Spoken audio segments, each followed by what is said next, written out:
menggerakkan Bapak dan Ibu semua untuk ikut hadir, ikut berkumpul dalam acara ini. Kenapa demikian? Karena kami pandang Bapak dan Ibu guru ini yang masuk ke P3K dan alhamdulillah sudah masuk semua, nanti pada waktunya akan masuk, akan ikut, akan jadi calon guru penggerak.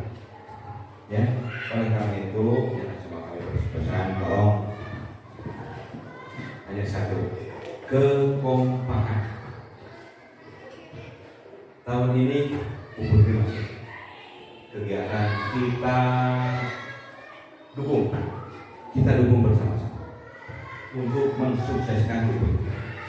Kemudian nanti ada lagi, siapa tahu nanti yang kedua Bu Nita atau Pak Jum atau Olit atau yang lainnya, tetap kita dukung sehingga kita akan timbul kekompakan kegiatan CGP. Nah, bagaimana kedepannya? Karena satu sudah muncul atau sudah sukses, besok yang lainnya tinggal mengikuti. Bu Putri yang nanti akan menjadi tutor sebaya. Jadi tutor sebaya seperti itu, ya. Kemudian yang kedua, bagaimana untuk Pak Haji, Bu Asi, dan Pak Ono, kami perlu pulang ke kerja. Saya langsung kaget. Incuran anak kurang ayat kegiatan kita insya Allah.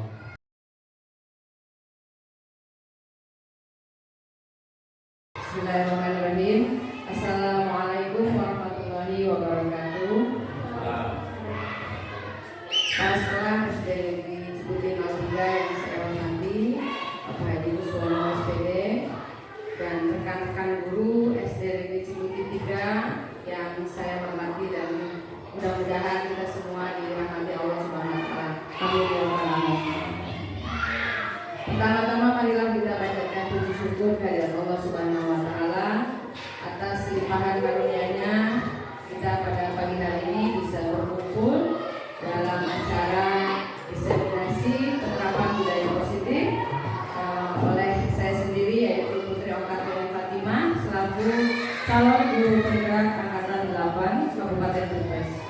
Selawat dan salam marilah senantiasa kita sampaikan kepada baginda alam Habibana Nabi Muhammad Sallallahu Alaihi Wasallam, pada beliau, keluarganya, tabiin-tabiin dan kita selaku umatnya.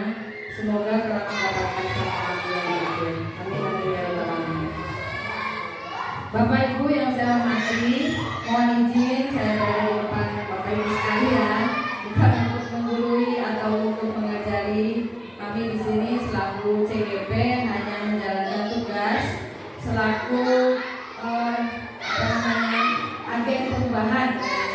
Jadi apa yang telah kami pelajari selama kurang lebih 6 pekan ini, kami telah mendapatkan diantaranya adalah modul yang harus wajib untuk didiseminasikan pada Bapak Ibu semua, yaitu tentang budaya positif. Ini berada di modul 1.4 yang tadi sudah Bapak Kepala sampaikan. Tentu saja apa yang akan saya sampaikan nanti berkenaan dengan materi yang telah saya dalami selama mengikuti CGP ini, dan mudah-mudahan apa yang akan kita lalui nanti bersama, termasuk kita akan berdiskusi atau bertanya jawab tentang penerapan budaya positif ini, tentu saja membawa hal yang baru, hal yang positif untuk sekolah kita, yaitu SD Negeri Ciputin 03. Untuk itu perkenankan saya untuk memulai acara ini. Baik Bapak Ibu semua, jadi diseminasi ini baik Bapak Ibu semua, jadi diseminasi ini merupakan judul dari modul 1.4, yaitu penerapan budaya positif. Budaya positif yang ada di sekolah, yang kita selaku guru sebetulnya sudah Budaya positif diantaranya apa saja Bapak Ibu ya? Disiplin, berangkat tepat waktu atau sebelum pukul 7 itu adalah budaya-budaya positif. Santun, anak-anak juga di kita sudah ada yang bersalaman ya, itu diantaranya sebetulnya sudah kita miliki, namun kita tidak tahu apa itu namanya. Kita hanya tahu itu adalah kebiasaan baik. Jadi diantaranya sekilas budaya positif itu ya kebiasaan baik, dan itu insya Allah sudah kita terapkan. Dasar-dasar pemikiran Ki Hajar Dewantara yaitu anak bukan kertas kosong yang bisa digambar sesuai keinginan orang dewasa. Itu sebetulnya harus kita maknai betul-betul bahwa anak itu tidak bisa kita gambar sesuai keinginan kita. Mereka memiliki yang namanya kodrat masing-masing. Kemudian pemikiran Ki Hajar Dewantara yang menyatakan bahwa pendidikan adalah menuntun segala kodrat yang ada pada anak agar mereka mendapatkan mencapai keselamatan dan kebahagiaan yang setinggi-tingginya. Jadi kita selaku guru itu menuntun, tidak menuntut anak supaya seperti yang kita bayangkan, tetapi menuntun apa yang akan mereka capai sesuai kodrat mereka. Sangat dalam sekali arti kata menuntun ini ya Bapak Ibu, tapi alhamdulillah kita berada dalam posisi ini. Mudah-mudahan ini adalah jalan yang Allah berikan, memberikan kita keberkahan hidup keluarga kita. Amin ya rabbal alamin. Kemudian Kak Hadir juga mengingatkan pendidik bahwa pendidikan anak sejatinya menuntun anak mencapai kekuatan kodratnya sesuai dengan kodrat alam dan kodrat zaman. Kodrat alam adalah bawaan mereka, lahiriah mereka, fisik maupun psikis yang berbeda-beda, berlatar keluarga yang berbeda. Tetapi untuk kodrat zaman itu sesuai zaman saat ini. Jadi sehingga kenapa kurikulum berubah, kenapa kita harus terbiasa dengan perubahan? Karena ini termasuk tuntutan kodrat zaman yang memang tidak bisa kita pungkiri. Sehingga perubahan itu keniscayaan. Ini salah satu dari dasar-dasar pemikiran Ki Hajar Dewantara. Sehingga menjadi penting bagaimana menciptakan budaya positif di sekolah sehingga murid dapat mengembangkan potensi-potensinya. Untuk perubahan paradigma disiplin positif dan nilai-nilai kebijakan universal, teori motivasi, hukuman dan penghargaan dan restitusi ini diantaranya adalah apa-apa yang ada di modul ini, yaitu teori motivasi, hukuman dan penghargaan dan restitusi, keyakinan kelas, kebutuhan dasar manusia dan dunia berkualitas. Kemudian restitusi itu terdiri dari 5 posisi kontrol. Dan ada juga segitiga restitusi. Coba Bapak Ibu saya ajak dulu kita berperan. Apa ya? Bisakah Bapak Ibu menggenggamkan tangan kanan Bapak Ibu? Ketika Bapak Ibu menggenggam, di dalam tangan kanan Bapak Ibu itu seolah-olah ada benda berharga. Coba berhadapan-hadapan dengan teman satu bangkunya barangkali, ya. Ketika Bapak berhadapan dengan teman, Ibu berhadapan dengan teman, yang di genggaman itu benda berharga, namun dipaksa untuk dibuka. Silakan, dipaksa supaya bisa dibuka.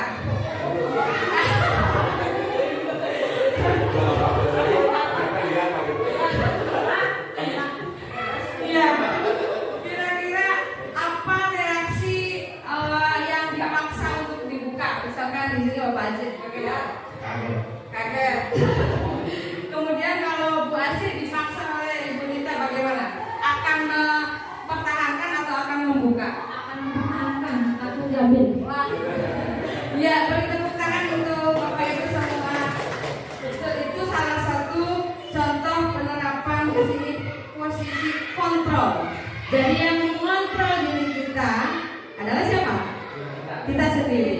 Apakah kita ingin membuka ini genggaman tangan ini dengan asumsi bahwa di sini adalah benda yang berharga, atau kita akan memberikannya dengan alasan-alasan yang mungkin kita punya sendiri? Jadi itu teori kontrol di situ perannya bahwa kita memiliki kultur dan anak juga memiliki itu. Nanti akan kita ketahui.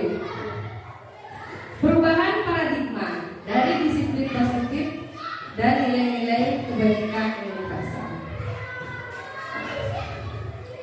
Teori kontrol itu dari ahli yang bernama Dr. William Glasser, psikiater dan pendidik, mengatakan bahwa dalam teori kontrol teori yang kemudian hari berkembang dan dinamakan choice theory, meluruskan beberapa miskonsepsi tentang makna kontrol. Yang pertama, ilusi bahwa guru mengontrol murid.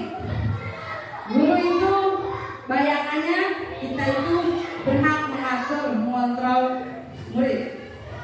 Kemudian ini miskonsepsi yang kedua, ilusi bahwa semua penguatan positif efektif dan bermanfaat. Contohnya ya, kita memberikan contoh-contoh yang baik gitu, tapi dengan memaksa gitu, dengan mengontrol tadi, mengontrol sikap mereka. Kemudian ilusi bahwa kritik dan membuat orang merasa bersalah dapat menguatkan karakter. Nanti akan kita ketahui betul apa tidak bahwa kita mengkritik seseorang atau anak atau membuat mereka merasa bersalah itu dapat menguatkan karakter. Sebelumnya mungkin kita menganggap bahwa betul itu cara yang benar. Kemudian ilusi bahwa orang dewasa memiliki hak untuk memaksa. Tentu orang dewasa itu kita kepada anak. Nah, disinilah perubahan paradigmanya. Bisakah kita mengontrol seseorang? Stimulus respon. Dahulu itu stimulus respon yaitu realitas kebutuhan kita sama. Bahwa kita merasa menganggap kebutuhan kita dan anak itu sama. Kemudian teori kontrol mengubah itu bahwa realitas kebutuhan kita dan anak-anak itu berbeda. Ketika anak suka bermain, kita sudah tidak suka bermain karena kita sudah bukan orang, bukan anak-anak lagi. Itu contoh kecilnya. Kemudian semua orang melihat hal yang sama. Kita merasa itu suatu kebaikan menurut kita. Tetapi menurut teori kontrol, setiap orang memiliki gambaran yang berbeda. Tadi kita karena sih menganggap saya mempertahankan ini karena ini berharga, itu juga itu anggapannya teori kontrol asing, tapi di ya disiplin positif dan nilai-nilai kebajikan universal. Apa makna disiplin? Harusnya jangan dimunculkan dulu ini. Disiplin apa ya Bapak Ibu? Disiplin apa menurut Pak Ono?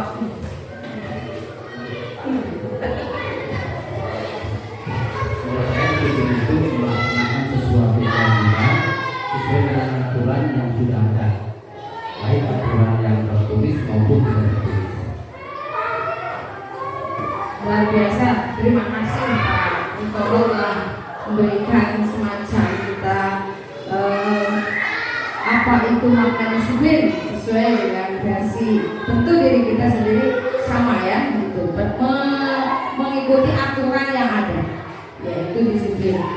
Kemudian menurut ahli di sini Diane Gosen mengatakan disiplin itu artinya belajar. Jauh dari kata aturan ya, ternyata belajar. Disiplin diri dapat membuat seseorang menggali potensinya menuju kepada sebuah tujuan, sesuatu yang dihargai dan bermakna. Jadi tentu dari dalam diri dulu disiplin itu. Sebelum kita tadi menaati aturan. Namun dalam budaya kita makna kata disiplin telah berubah menjadi sesuatu yang dilakukan seseorang pada orang lain untuk mendapatkan kepatuhan. Kecenderungan umum yaitu menghubungkan kata disiplin dengan ketidaknyamanan, bukan dengan apa yang kita hargai atau pencapaian suatu tujuan mulia. Contohnya kita anak itu mangkat ke sekolah karena ingin dipuji, tidak ingin dihukum.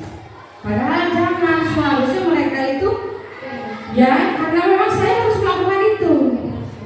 keinginan sendiri dan bertujuan mulia terhadap apa yang kita ingin capai. Termasuk kita juga berangkat takut ditegur oleh bapak mungkin gitu ya, atau takut dikurangi honornya bisa terlambat. Padahal jangan seperti itu. Seharusnya kita itu harus menggali kembali tujuan kita itu.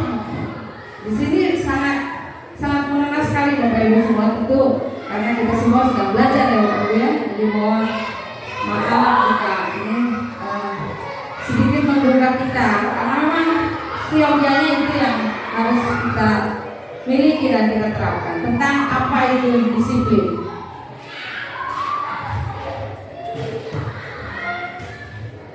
Disiplin positif, karena ini disiplin positif dapat diartikan sebagai bentuk kontrol diri, yaitu belajar untuk kontrol diri agar dapat mencapai suatu tujuan mulia. Tujuan mulia yang di sini mengacu pada nilai-nilai atau prinsip mulia yang dianut seseorang. Kita namakan nilai tersebut sebagai nilai kebajikan atau virtues yang universal. Salah satu nilai kebajikan yang ingin dicapai oleh setiap anak Indonesia saat ini yang kita kenal dengan profil pelajar Pancasila, yaitu belajar Pancasila, beriman dan bertakwa. Ingat ya, benar. Mari nanti kita ya. Belajar Pancasila, beriman, bertakwa kepada Tuhan Yang Maha Esa dan berakhlak mulia, mandiri, bernalar kritis, berkebinekaan global, bergotong royong dan kreatif. Saya yakin Bapak Ibu sudah paham tentang profil pelajar Pancasila ini dengan mengikuti beberapa pelatihan juga disiplinasi kurikulum yang sudah dilaksanakan sebelumnya. Sebagai seorang guru, saat Bapak Ibu berangkat pagi datang tepat waktu, motivasi apakah yang mendasari tindakan Bapak Ibu? Itu tadi ya. Motivasinya apa? Datang pagi-pagi gitu. Apakah Bapak Ibu melaksanakan tupoksi sebagai guru dengan baik karena tidak ingin ditegur oleh atasan? Kemudian itu berarti menghindari ketidaknyamanan dan hukuman. Apakah Bapak Ibu ingin mendapatkan pujian dari atasan dan mendapat penghargaan? Itu berarti kita memiliki keinginan untuk mendapat imbalan atau penghargaan dari orang lain. Apakah dua-duanya atau tidak dua-duanya? Motivasi kita itu. Manakah motivasi yang paling kuat mendasari tindakan Anda, atau bahkan kombinasi dari dua motivasi, atau bahkan ini yang ketiga, ingin menjadi orang yang profesional dalam bekerja, menghargai diri sendiri sebagai teladan bagi murid-murid, karena kita percaya tindakan kita sebagai guru akan dicontoh oleh murid-murid. Apakah kita itu memilih yang pertama, yang kedua, atau yang ketiga, atau kombinasi 1, 2, dan 3? Tidak usah dijawab. Itu ada pada diri kita masing-masing. Itu yang kedua. Catat yang mana? Ya, ya nanti kita akan belajar. Teori motivasi perilaku manusia untuk menghindari ketidaknyamanan atau hukuman. Ya, apa yang akan terjadi apabila saya tidak melakukannya? Itu semua motivasi eksternal dari luar, tekanan dari luar. Kemudian untuk mendapat imbalan itu juga eksternal, karena kita mengharapkan sesuatu dari luar. Untuk menghargai diri sendiri, menjadi insan sesuai harapan kita. Saya akan menjadi orang yang seperti apa bila saya melakukannya. Akan menjadi apa kalau kita melakukan itu? Itu namanya motivasi internal. Dan anak juga diarahkan untuk mendapatkan itu, motivasi internal itu. Jadi, mohon maaf jika selama ini kita meranking anak bahwa itu sebagai motivasi, ternyata itu hanya motivasi eksternal, ya, yang tidak ada nilainya kurang mengenal gitu, jika dibandingkan dengan motivasi internal. Karena tidak semua anak dapat mencapai nilai maksimum, karena mereka memiliki perbedaan kodrat alam.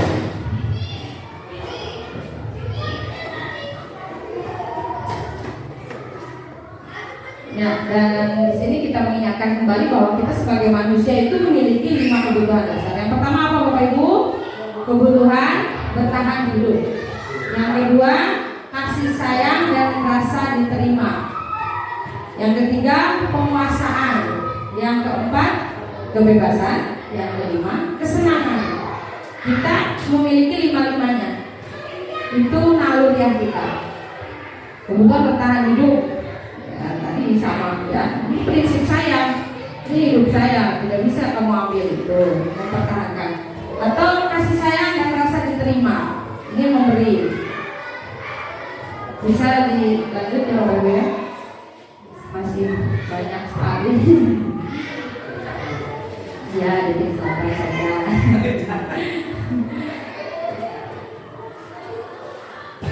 Jadi di sini ada contoh kasus ya. Saya tidak bisa dipisah kalau maaf. Semua orang berusaha untuk memenuhi kebutuhannya. Di sini ada contoh Ibu Susi. Saya ganti namanya ya, bukan Ibu Putri. Ibu Susi guru kelas 5 SD Ceria. Sedang bingung menghadapi ulah satu murid di kelasnya yaitu Doni.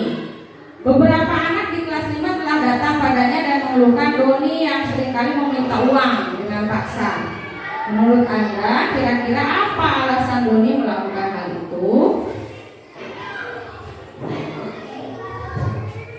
Jika jawaban Doni dia butuh uang untuk membeli makanan karena orang tuanya tidak memberi uang, maka kebutuhan dasar yang sedang dipenuhi oleh Doni itu adalah kebutuhan untuk bertahan hidup.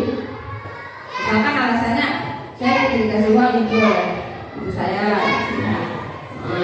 Atau dalam kasus di atas, apabila Doni menjawab alasannya uang temannya karena dia merasa senang temannya jadi memperhatikan dia. Jadi dia suka diperhatikan. Ketika temannya lapor pada gurunya dan memberitahu orang tuanya, jadi dia merasa dia diperhatikan, maka itu kebutuhannya butuh kasih sayang, butuh perhatian. Jadi bilangin cakap. Ada juga yang seperti itu, iseng, padahal dia punya uang tapi meminta. Kemudian apabila Doni, jawaban Doni adalah dia merasa hebat karena temannya itu jadi takut dan menuruti semua keinginannya, maka Doni itu sedang berusaha memenuhi kebutuhan dasarnya akan kekuasaan. Ya, ingin menguasai. Itu ada semua dalam diri setiap manusia dari kebutuhan dasar. Yang keempat, jika Doni itu merasa bosan dengan bekal makanan atau uang yang dibawakan ibunya, sehingga Doni ingin mencoba makanan temannya, maka berusaha memenuhi kebutuhannya akan kebebasan. Dan yang kelima, apabila Doni melakukannya karena iseng. Ada yang bilang iseng. Dia menikmati ekspresi wajah teman-temannya, maka Doni itu berusaha memenuhi kebutuhannya akan kesenangan. Jadi senang kalau temannya itu sedih atau nangis, itu iseng.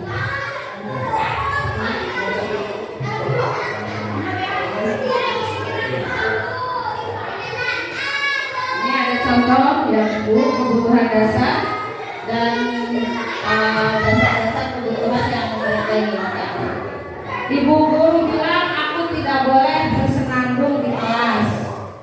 Katanya kelas harus tenang, tidak ada suara. Maka yang diganggu adalah kebutuhan mereka akan kesenangan. Ibu guru tidak menyapaku pagi hari ini, padahal aku pakai jepit rambut yang baru. Padahal itu kunci cinta dan perlu aksi, tapi di mata yang lain ada. Ketika saya ingin membukanya, berarti saya ingin berbagi. Itu juga bisa menjadi telepon dari sudut pandang yang berbeda. Kita mencoba mengubah orang agar berpandangan sama dengan kita. Biasanya kita seperti itu, memaksakan.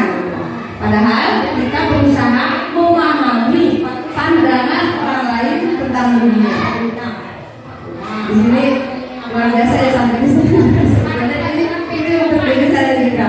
Kemudian perilaku buruk dilihat sebagai suatu kesalahan.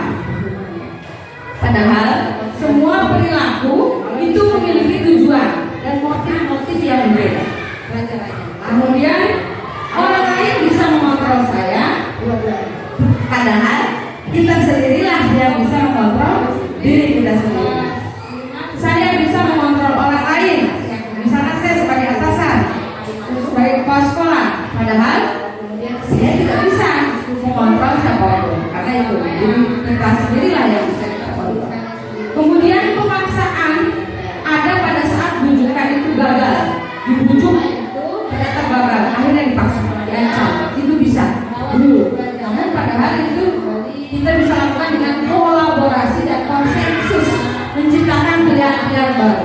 Jadi anak diajak menyepakati aturan yang mereka buat sendiri, sehingga mereka menjadi terbiasa.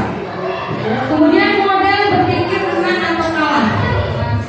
Padahal tidak ada yang kalah, tapi menang semua. Ya, semuanya menang berdasarkan argumen dan cara pandang masing-masing. Sampai di sini, Bapak Ibu silakan sambil dinikmati. Barangkali lelah. Ada siapanya? Panggil.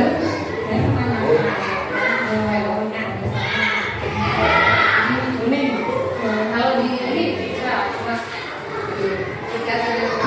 Oke, selamat.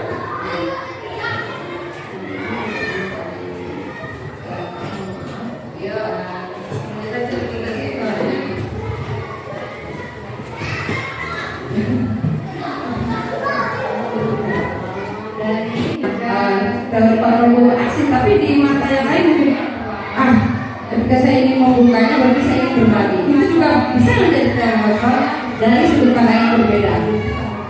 Kita mencoba mengubah orang agar berpandangan sama dengan kita. Biasanya kita seperti itu, memaksakan. Padahal kita berusaha memahami pandangan orang lain tentang dunia. Di sini luar biasa ya, sampai di sini juga sebenarnya ini untuk diri saya juga. Kemudian perilaku buruk dilihat sebagai suatu kesalahan. Padahal semua perilaku itu memiliki tujuan dan motif-motif yang berbeda. Kemudian orang lain bisa mengontrol saya, padahal kita sendirilah yang bisa mengontrol diri kita sendiri. Saya bisa mengontrol orang lain, misalnya saya sebagai atasan, sebagai kepala sekolah, padahal saya tidak bisa yang mengontrol siapapun, karena itu ya, jadi kita sendirilah yang bisa kontrol. Kemudian pemaksaan ada pada saat bujukan itu gagal, dibujuk ternyata gagal, akhirnya dipaksa, diancam, itu bisa dulu. Namun padahal itu kita bisa lakukan dengan kolaborasi dan konsensus, menciptakan pilihan-pilihan baru. Jadi anak diajak menyepakati aturan yang mereka buat sendiri, sehingga mereka menjadi terbiasa. Kemudian model berpikir menang atau kalah. Padahal tidak ada yang kalah, tapi menang semua. Ya, semuanya menang berdasarkan argumen dan cara pandang masing-masing. Sampai di sini, Bapak Ibu silakan sambil dinikmati. Barangkali lelah. Ada siapanya? Kalau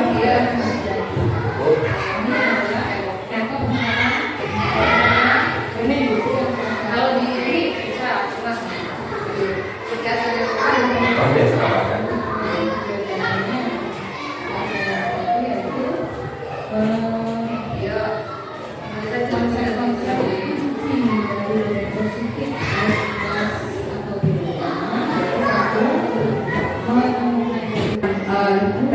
perlu aksi, tapi di mata yang lain mungkin ketika saya ingin membukanya berarti saya ingin berbagi. Itu juga bisa menjadi teori dari sudut pandang yang berbeda.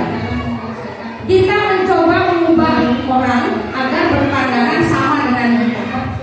Biasanya kita seperti itu, memaksakan. Padahal kita berusaha memahami pandangan orang lain tentang dunia. Di sini luar biasa ya, sampai di sini juga sebenarnya ini untuk diri saya juga. Kemudian perilaku buruk dilihat sebagai suatu kesalahan.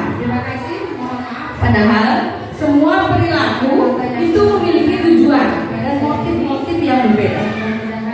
Kemudian orang lain bisa mengontrol saya, padahal kita sendirilah yang bisa mengontrol diri kita sendiri.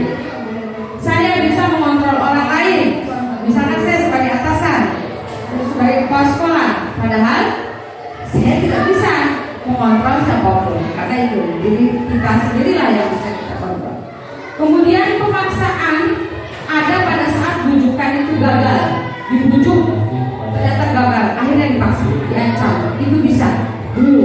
Namun padahal itu kita bisa lakukan dengan kolaborasi dan konsensus, menciptakan pilihan-pilihan. Ibu guru bilang aku tidak boleh bersenandung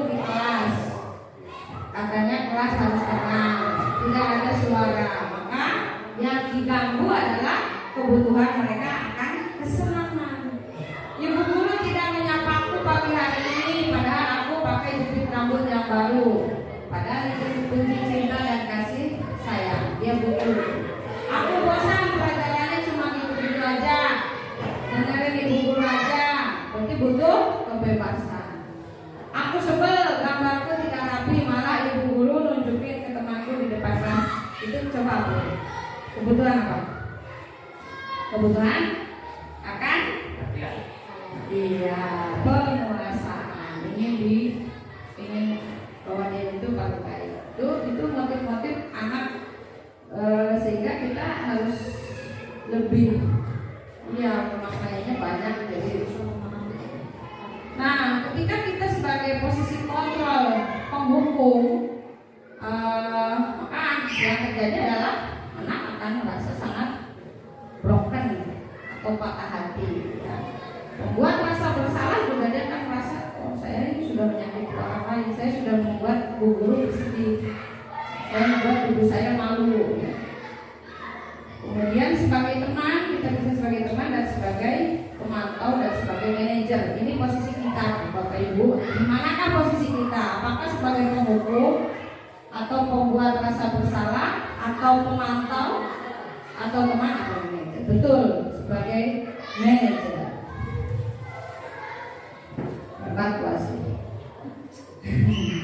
Penghukum itu ya, nggak tahu ya Bapak Ibu ya.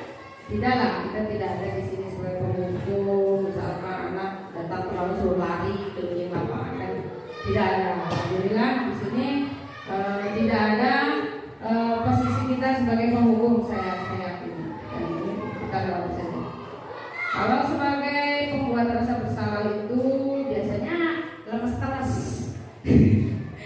lembut tapi gimana ya, membuatnya apa? Misalkan begini, ibu sangat kecewa sekali dengan kamu, berapa kali bapak harus memberitahu kamu ya. Nah itu jadi kok halus tapi anak kok, oh berarti saya sudah membuat guru sedih.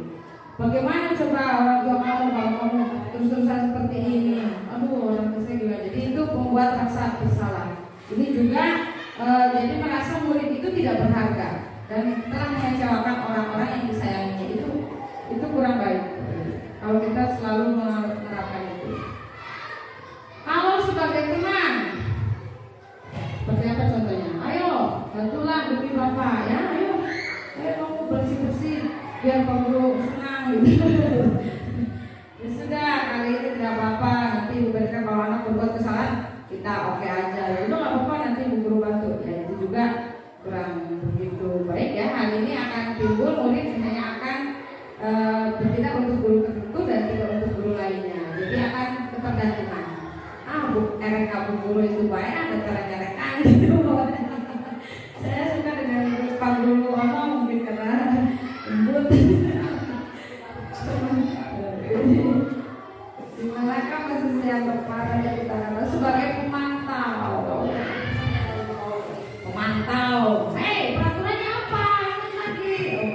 Iya Bu, mantau. Apa yang kamu lakukan? Jadi mengingatkan kembali akan peraturan. Jadi sanksi dan konsekuensi yang selalu diingatkan. Itu juga posisi monitor ini akan berawal dari stimulus respon yang menunjukkan tanggung jawab guru dalam mengontrol. Jadi tadi kembali ke posisi kontrol yang mendominasi guru. Itu juga kurang efektif ya Bapak. Jadi nanti terkesan killer. Killer itu wah di depan. Jadi sebagai posisi manajer, kita sebagai mentor, di mana kita itu selalu bersama dengan murid, mempersilahkan murid mempertanggungjawabkan perilakunya, mendukung murid agar dapat menemukan solusi atas permasalahannya sendiri. Seorang manajer juga memiliki keterampilan di posisi teman, pemantau, dan demikian itu bisa di waktu-waktu tertentu. Jadi tidak monoton, kembali kepada posisi tersebut bila diperlukan. Namun bila kita menginginkan diri kita menjadi manusia yang merdeka, mandiri dan bertanggung jawab, maka kita perlu mengacu pada restitusi yang dapat menjadikan murid kita seorang manajer bagi dirinya sendiri. Jadi manajer itu artinya bukan kita sebagai manajer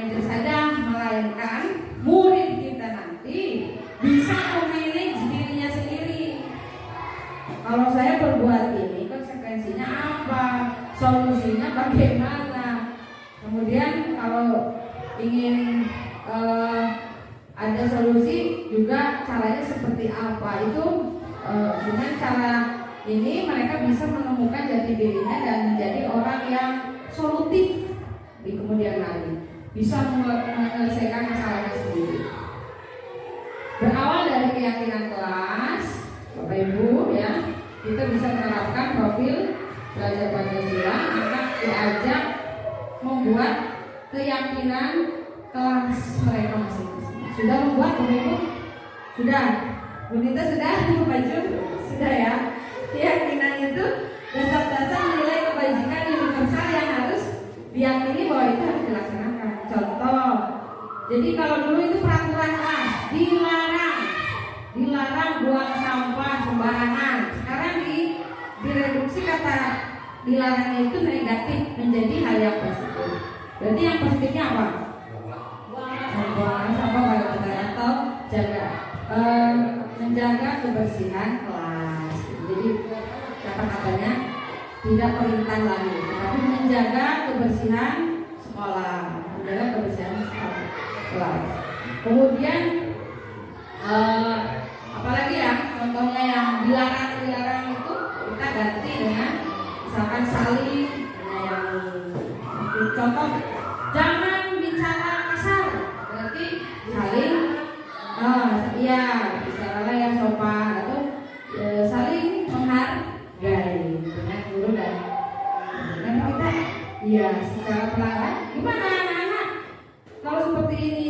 Oh iya Bu, jadi tidak merasa coba kata-kata dilarang itu kita kurang, walaupun masih agak sulit ya, Bapak ya, masih agak sulit. Saya sendiri masih sulit, tapi sedikit-sedikit kita pahami. Jadi itu nantinya akan mendukung motivasi intrinsik tadi. Secara alamiah mereka akan mengetahui itu adalah hal yang harus dilakukan tanpa disuruh, tanpa embel-embel timbalan. Proses pembentukan keyakinan kelas.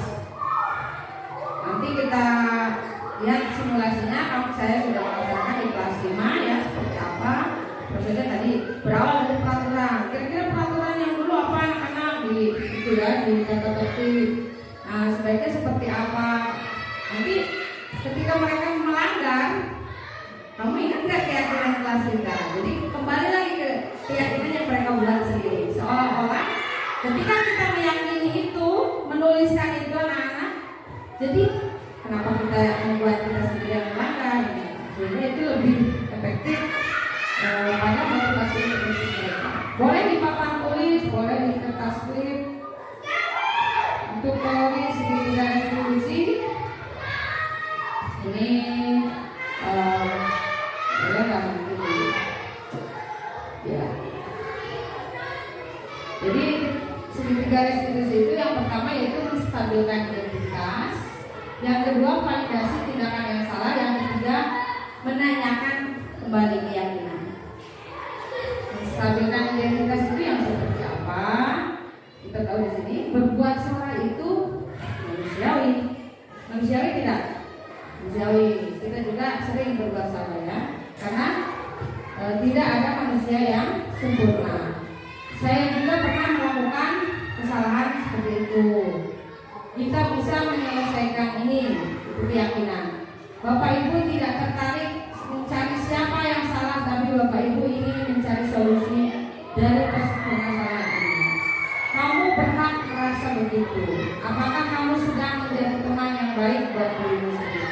Ini contoh-contoh atau tahapan menstabilkan identitas dari segitiga restitusi.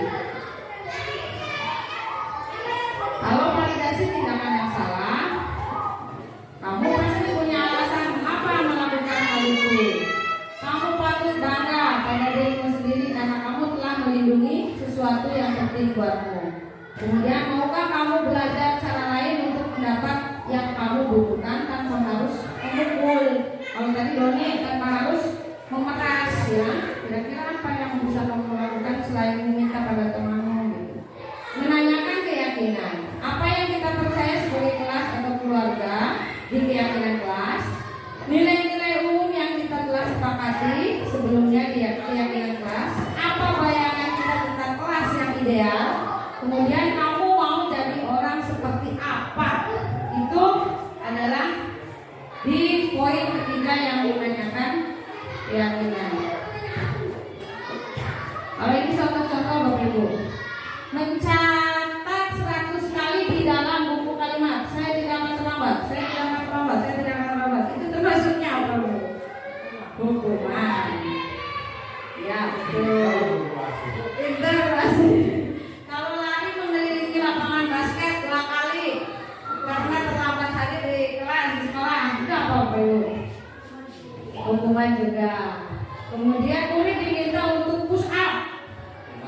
15 Saya barangkali menggantikan kertas tugas teman yang telah dicoret-coret. Nah, ini apa ya? Konsekuensi. Kemudian membersihkan tumpahan air di meja tulis karena tersenggol, itu juga konsekuensi. Konsekuensi kamu apa? Kemudian meminta murid tidak mengenakan sepatu seharian di sekolah karena tidak mengenakan sepatu hitam. Wah, lari mengelilingi lapangan sama. Itu pada pelajaran PJOK ini lebih eksplisit. Konsekuensi apa hukuman? Hukuman ya. Bisa konsekuensi, bisa hukuman sebetulnya kalau di pelajaran PJOK. Karena sesuai dengan pelajarannya, lari sih itu ya. Kalau menurut saya bisa dua-duanya. Contoh penerapan budaya positif di kelas 5 sudah membuat kesepakatan kelas, keyakinan kelas kemarin waktu pertama kali masuk. Kemudian sebelumnya saya diskusi dulu dengan anak-anak, apa-apa yang akan disepakati mereka menuliskannya sendiri, lalu kami tempel. Dan inilah keyakinan kelas 5, yaitu yang pertama melihara kebersihan ruang kelas, merawat buku pelajaran dan merapikannya kembali. Kemudian mari membantu kapanpun kita bisa mengerjakan tugas dengan bertanggung jawab, memelihara ketertiban di ruang kelas. Yang di sini melihara ketertibannya berarti tidak boleh main bola, tidak boleh bermain di kelas, yang lain. Itu ini penerapan sertifikat restitusi yang telah saya buat. Mohon maaf ini videonya tidak bisa, ada suaranya tapi bluetoothnya rusak. Jadi contohnya di sini Salman. Ini contohnya Salman memecahkan kaca di kelas karena bermain bola. Lalu saya menanyakan pada Salman, ini suaranya kecil sekali.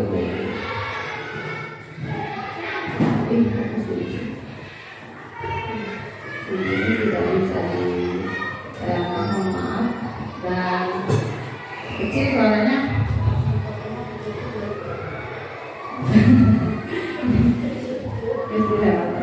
Dan ini juga restitusi pada anak perempuan, yaitu Kirani yang terlambat ya. Jadi Kirani, kenapa kamu terlambat?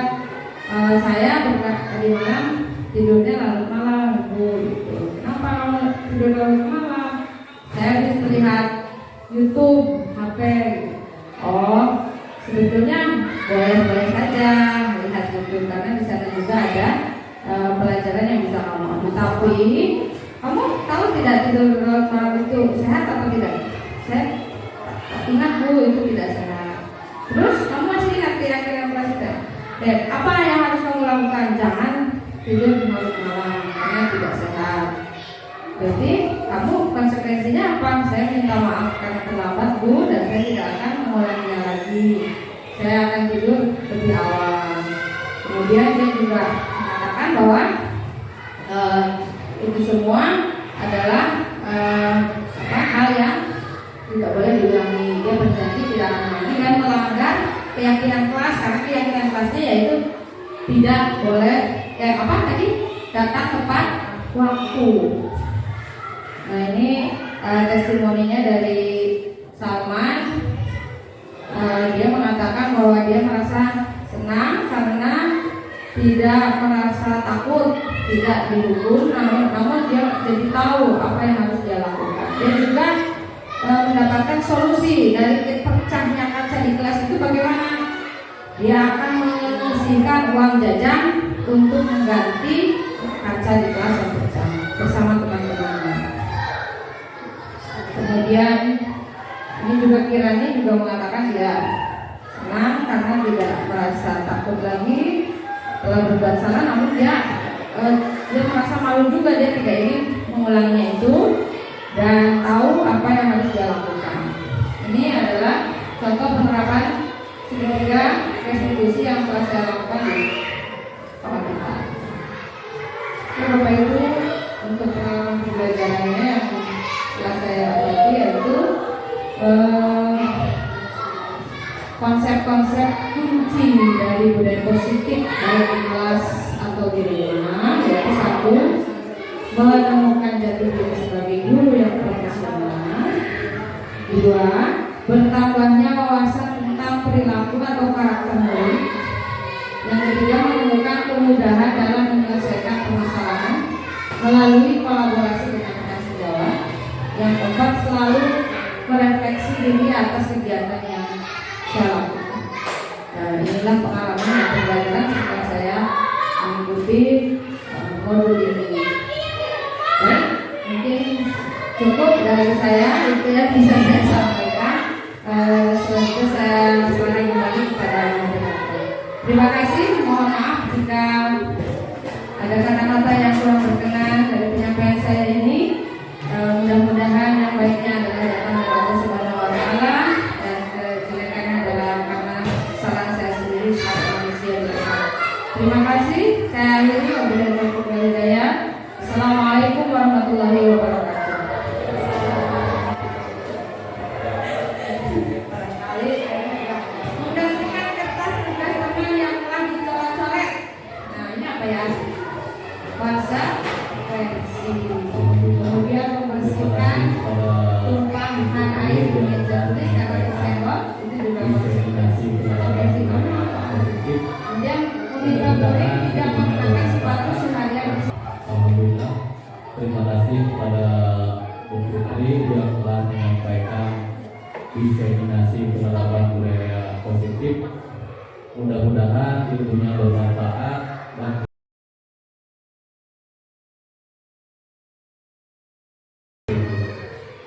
yang selanjutnya adalah dari kategori tadi penghukum, teman, pemantau, direktur. Tadi mengatakan bahwa kalimat yang tadi yang paling benar adalah direktur, manajer ya, manajer. Di pelaksanaan saya untuk mungkin yang tidak akurat sekali adalah kalimat penghukumnya itu sangat berat sekali. Tapi kalau sebagai teman, sebagai rasa bersalah dari anak, juga pemantau, manajer, kalimat manajer juga kalau di kegiatan masyarakat saya seperti di UBS kalimatnya sudah kalimat manajer seperti itu. Jadi kalau saya berpendapat antara teman, rasa bersalah, pemantau, direktur itu menurut saya adalah bagian dari kita. Mengapa? Siswa juga bisa sebagai teman, tidak hanya sebagai manajer saja. Teman juga bisa kita pantau dalam kegiatan belajar, kita pantau. Yang sangat tidak relevan menurut saya adalah kalimat penghukum itu. Maka yang keempatnya saya berpendapat sangat relevan dengan guru kelas. Ini bagaimana mencatat dari guru selaku TGP di SMP. Terima kasih. Wassalamualaikum warahmatullahi wabarakatuh.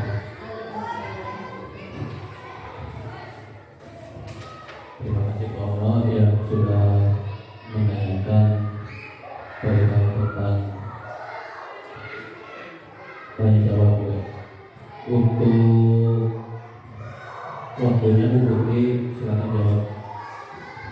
Baik, terima kasih. Beri tepuk tangan dulu untuk Pak Mas. Pertanyaannya yang luar biasa. Di sini kita kembali lagi ya Pak Ono. Mohon maaf sharing aja. Ya, saya juga belum pantas untuk menjelaskan ini. Namun saya mencoba untuk kita saling mengisi apa yang tadi menjadi kegelisahan Pak Ono juga sama dengan apa yang saya rasakan. Mungkin pengalaman kemarin ketika kita bertemu pengajar praktik ya Pak Ono, bahwa jadi di situ memperbaiki visi Pak, visi misi gitu. Jadi kata-kata membentuk siswa yang berakhlak mulia, nah, itu sudah tepat apa belum ternyata dalam visi misi itu seolah-olah kita membuat gitu, jadi mungkin kurang tepat, jadi harus direvisi lagi. Kemudian kalau ketika hari kita menuntun, ya menuntun secara naluriahnya itu nanti akan menemukan kodratnya, dirinya sendiri, kemampuannya sendiri, motivasi intrinsiknya muncul sehingga dia bisa menyelesaikan persoalannya di kemudian hari. Itu menuntun itu betul-betul Bapak Ibu perlu kesabaran, dan hanya ada di dalam diri seorang guru saya rasa, termasuk Pak Ono, saya yakin itu sangat menuntut sekali. Kalau posisi kontrol yang tadi yang 5 ya, untuk jadi di sini itu kita sebagai atau sebagai teman dan lain-lain tadi itu pada akhirnya disempurnakan oleh kita sebagai manajer. Jadi boleh kita menghukum, tapi hukumannya mungkin diganti, jangan lari-lari. Coba kamu mengaji atau kamu untuk menerapkan P5-nya, Bapak Ibu misalkan bertakwa kepada Tuhan, hukumannya baca sholawat, mengaji itu juga bisa. Iya, apa-apa menyanyi untuk seni budayanya boleh. Jadi tidak apa-apa, namun kita tidak selalu menghukum sehingga kita menjadi manajer yang baik. Mungkin dari yang lain mau menambahkan boleh. Ya, terima kasih. Mohon Pak Haji, Pak Waktu. Udah. Terima kasih warahmatullahi wabarakatuh. Barangkali bisa dibicarakan bersama oleh ibu. Saya tadi waktu pertama itu dalam pendapat Dewan Dewan ada kata menurut itu bukan kertas yang kosong ya. Nah, itu saya masih agak kurang paham.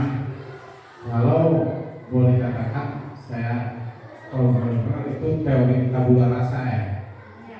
Kertas itu coba anak itu baik kertas kosong ya. Di agama Islam dikatakan kullu mauludi yuladu ala fitrah. Jadi setiap anak itu dalam keadaan suci. Itu pengen tahu gitu, apa itu memang pendapat kayak waktu itu bertentangan, berlawan atau memang sama? Kalau memang sama, penjelasan seperti apa gitu? Karena di sana ada kata bukan kertas kosong. Dalam bahasa itu kan bagaikan kertas kosong. Di Islam dikatakan memang boleh kata kosong dalam keadaan suci. Bagaimana kita menggunakan atau menjadi anak itu tergantung kita gitu. Jadi akan dicoret-coret apapun pakai kertas itu seperti yang hitam dengan merah dengan yang warna yang lain, bagaimana yang dewasa. Terima kasih. Assalamualaikum warahmatullahi wabarakatuh. Diskusi yang sangat menarik karena memang di sini tidak ada settingan yang baik. Ya, saya sengaja supaya kita betul-betul natural. Jadi ini mungkin nanti bisa juga dibantu oleh bagaimana kita diskusi di sini tentang dasar pemikiran KHD bahwa anak itu bukan kertas kosong yang bisa digambar sesuai keinginan orang dewasa. Maksud KHD di sini mungkin kalau menurut saya ya Bapak, kalau secara tadi dalilnya Pak Haji, kullu mauludin ya waliyal fitrah, bahwa setiap anak itu lahir suci bagaikan kertas kosong. Jadi karena kita ini tidak menerima anak dari lahirnya ya, jadi kita itu hanya melanjutkan gitu. Mungkin di sini yang dimaksud KHD apa yang sudah ada bakat lahiriah mereka kita tuntun, kita bimbing, arahkan ke arah yang lebih positif. Jadi tidak menuntut misalkan harus menjadi A atau B atau C, tetapi mereka sendiri menggerakkan dirinya menjadi apa yang sebaiknya mereka miliki ya, sebagai manusia yang utuh kodrat zaman. Jadi mungkin KHD itu karena anak di sini sudah masuk ke ranah pendidikan.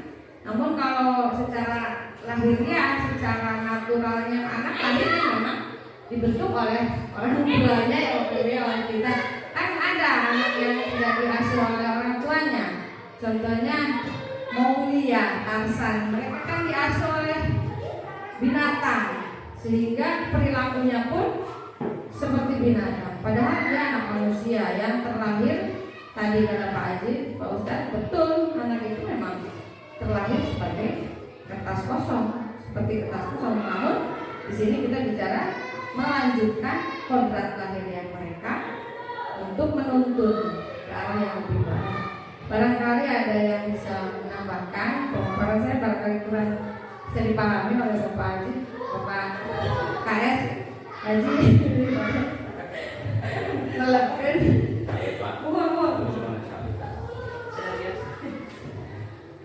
Terima kasih. Assalamualaikum warahmatullahi wabarakatuh. Menanggapi tadi masalah anak yang baru lahir itu bagaikan kertas yang masih putih bersih. Ini hanya menggambarkan hanya sebatas anak yang baru lahir. Hari ini kan berarti usianya lain, usia sekolah dan anak yang baru lahir kan beda. Kalau yang disampaikan Bu Putri dalam kegiatan CGP itu berarti anak yang sudah mengenyam pendidikan. Kalau yang disampaikan Pak Haji memang betul, anak yang baru lahir itu bagaikan kertas yang masih putih bersih. Berarti kalau mau dibuat hitam bisa, dibuat merah bisa, dibuat kuning juga bisa, tergantung orang yang mendidik. Nah, kalau menurut saya Dewantara berarti ini sudah masuk anak usia sekolah. Itu mungkin tanggapan dari saya.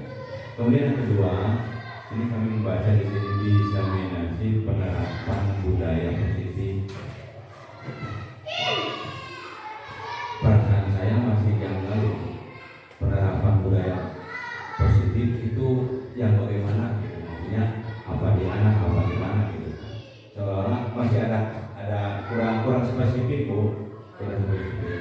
Penerapan budaya positif kepada anak sekolah SD apa SMP apa SMA gitu. Jadi seolah masih ada kelanjutan gitu. Jadi kurang spesifik lah menurut saya. Apa ini dari sananya atau gimana gitu. Terima kasih. Assalamualaikum warahmatullahi wabarakatuh. Berdiri saja Bapaknya. Terima kasih tadi pertanyaan dari sekaligus ulasan tambahan oleh Bapak Kepala Sekolah. Kemudian untuk judul di sini ini tentu saja secara umum Bapak, karena CGP itu ternyata bukan hanya guru kelas, ada guru SLB, guru sekolah luar biasa. Kemarin berkolaborasi di sana. Ada guru SMA, berarti guru mapel ya. Ada guru PJOK, ada guru PAI. Jadi lengkap. Jadi budaya positif ini tidak hanya kita atau SMP SD, tetapi untuk kita awali dari diri kita sendiri sebetulnya. Kemudian kita ingin menerapkan itu sebagai sesuatu yang membudaya di sekolah dengan anak-anak kita. Jadi tadi cara-cara mengatasi kenakalan.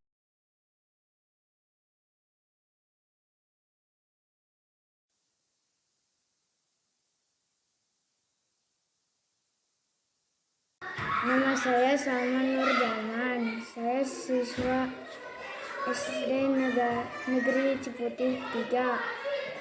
Saya merasa senang karena Bu Guru tidak menghukum, padahal saya telah melakukan kesalahan. Saya berjanji akan menjadi siswa yang baik dan bertanggung jawab.